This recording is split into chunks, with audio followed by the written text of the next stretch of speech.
নমস্কাৰ অসমবাসী ৰাইজ কি খবৰ সকলোকে মোৰ নতুন এটা ভিডিঅ'লৈ স্বাগতম জনাইছো আনদিনৰ দৰে আজিও লৈছো আপোনালোকৰ মাজত কেইবাটাও গুৰুত্বপূৰ্ণ খবৰ তো কি খবৰ আছে আজি এই ভিডিঅ'ত আপোনালোকক জনাম তো গতিকে ভিডিঅ'টো কোনো স্কিপ নকৰি শেষলৈকে চাই থাকিব বলক ভিডিঅ'টো আৰম্ভ কৰো welcome to my channel good luck আছে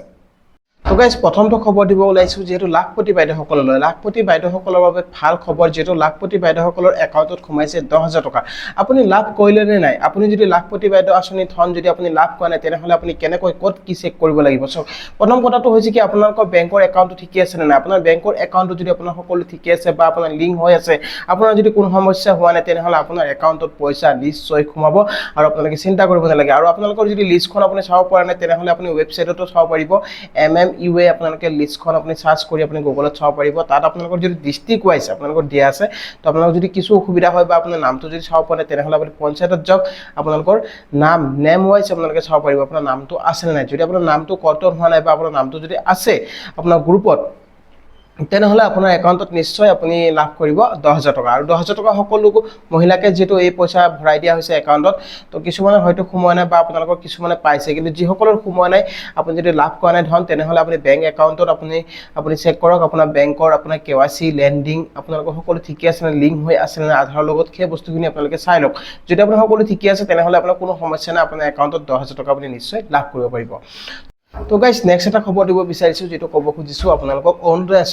আঁচনিৰ বাবে যেটো ভাল খবৰ অৰুণোদয় আঁচনি এবাৰ বহুতো মহিলাই অৰুণোদয় আঁচনি ধন লাভ কৰিব আৰু কিছুমানৰ যেটো নাম আহা নাই কি সকলৰ নাম নহা সকলে কি কৰিব লাগিব আপোনালোকক যেটো মই জনাইছো আপোনালোকক যোৱাকালি তাৰ আগৰ দিন এটা ভিডিও দিছিলো তাত আপোনালোকক কৈছিলো যে আপোনালোকে যদি অৰুণোদয় আঁচনি ধৰক আপুনি লাভ কৰা নাই বা আপুনি যদি ধৰ একেবাৰে দুখীয়া আপোনালোকে পৰিয়ালৰ হয় যদি আপুনি দুখীয়া পৰিয়ালৰ হয় আপুনি তথাপিও আপোনাৰ অৰুণোদয় আঁচনিৰ নামটো কৰ্তন কৰি দিয়া হৈছে তো বহুতো মহিলাৰ নাম কৰ্তন হৈ গৈছে তো কিহৰ বাবে কৰ্তন হৈছে সক আপোনালোকৰ যেটো আপডেট পোৱা নাই চৰকাৰে আপোনালোকে ডকুমেন্ট হয়তো দিয়া নাই বা আপোনালোকৰ কিবা নহয় কিবা এটা প্ৰবলেম হৈ আছে আপোনালোকৰ লিংক হোৱা নাই হয়তো আপোনাৰ আধাৰৰ লগত তো সেই বস্তুটো আপোনালোকে চেক কৰক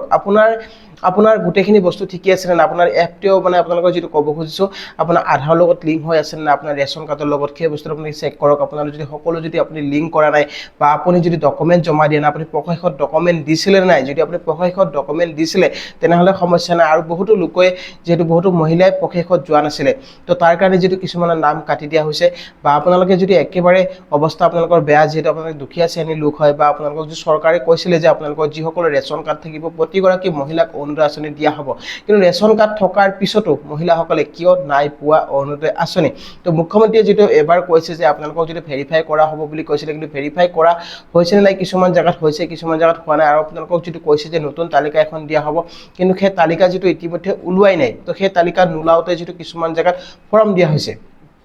তো উজনি অসম ফালে ফৰ্ম পাইছে কিন্তু নামনি অসমত ফৰ্ম পোৱা নাই কিছুমান জায়গাত ফৰ্ম পোৱা নাই তো এতিয়ালৈকে যেটো আপোনালোকৰ অৰুণোদয় আঁচনিৰ মানে কোনো ধৰণৰ ফৰ্ম মানে ফাইনালি দিয়া হোৱা নাই আৰু যেতিয়া দিয়া হ'ব আপোনালোক সকলোৱে লাভ কৰিব আৰু আপোনালোকে কোনো দালালৰ পৰা ফৰ্ম নলব আপোনালোকে যদি দালালৰ পৰা ফৰ্ম সংগ্ৰহ কৰিছে তেনেহলে আপুনি অৰুণোদয় আঁচনি নাপায় তো আপুনি আপোনাৰ পঞ্চায়ত অফিচত খবৰ কৰক আপোনাৰ পঞ্চায়ত অফিচত আপোনালোকৰ যেটো ভেৰিফাই লিষ্ট আপোনালোকক দিয়া হ'ব সেই লিষ্টত আপোনালোকৰ নাম দিয়া হ'ব নাম আপোনালোকৰ আহিব লাগিব আপোনাৰ নাম আহাৰ পিছতে সেই তালিকাত নাম থকাৰ পিছতে আপুনি অৰুণোদয় আঁচনি লাভ কৰিব পাৰিব আৰু আপুনি যদি ইনে আপুনি কোনো দালালৰ পৰা যদি ফৰ্ম লৈ পিনি যদি অৰুণোদয় আঁচনি আবেদন কৰিব বিচাৰিছে তেনেহলে কিন্তু আপুনি অৰুণোদয় আঁচনি নাপাব তো আপোনালোকে আপোনাৰ পঞ্চায়ত অফিচৰ পৰাহে আপুনি অৰুণোদয় ফৰ্ম ল'ব আৰু অৰুণোদয় ফৰ্ম কিছুমান জায়গাত দিছে কিছুমান জায়গাত দিয়া নাই এতিয়ালৈকে মুখ্যমন্ত্ৰী যেটো ঘোষণা কৰা নাই আৰু সকলো জায়গাত যেতিয়া দিয়া হ'ব দিব তেতিয়া আপোনালোক ঘোষণা কৰিব বা আপোনালোক ক'ব যে নটিফিকেশন দিব যে অৰুণোদয় আঁচনিৰ বাবে আপোনালোকে আবেদন কৰক বা আপোনালোকক যেটো ফৰ্ম দিয়া হ'ব প্ৰতিটো সমষ্টিতে তো আপোনালোকে সেই বস্তুটো আপোনালোকে চাওক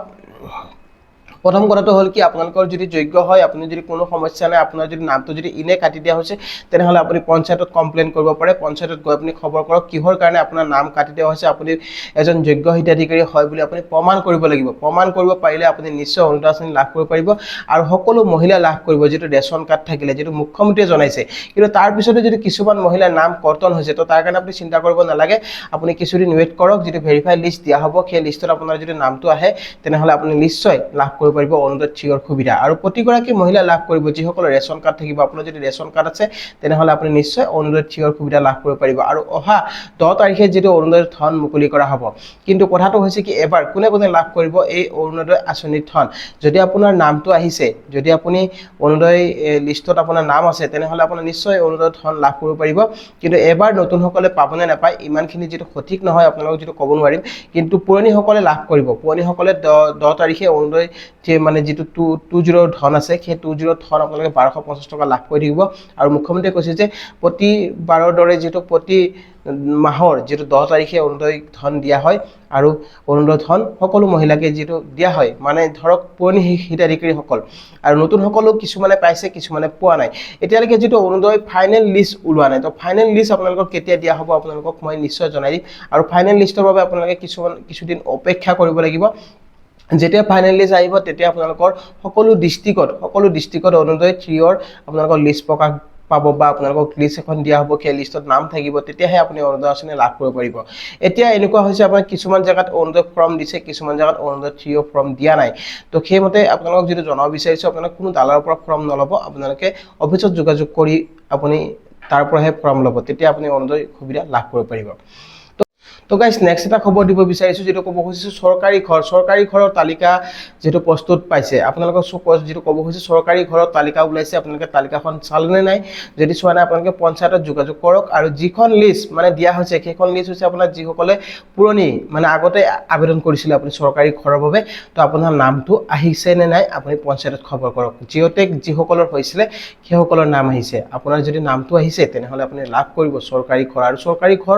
ঘৰৰ যেটো পইচা সোমাই আছে কিছুমানৰ যদি আপোনাৰ সোমাই নাই তেনেহলে আপুনি পঞ্চায়তত যাওক আৰু আপোনাৰ নামটো আছে আপুনি চেক কৰক যদি আপোনাৰ নামটো আহিছে তেনেহলে আপুনি সৰকাৰি ঘৰৰ টকা নিশ্চয় লাভ কৰিব পাৰিব আৰু সৰকাৰি ঘৰ নতুনকৈ আবেদন কৰি থকা হৈছিল তো সকলোৰে ঘৰে ঘৰে যোৱা হৈছিল জিঅটেক যেটো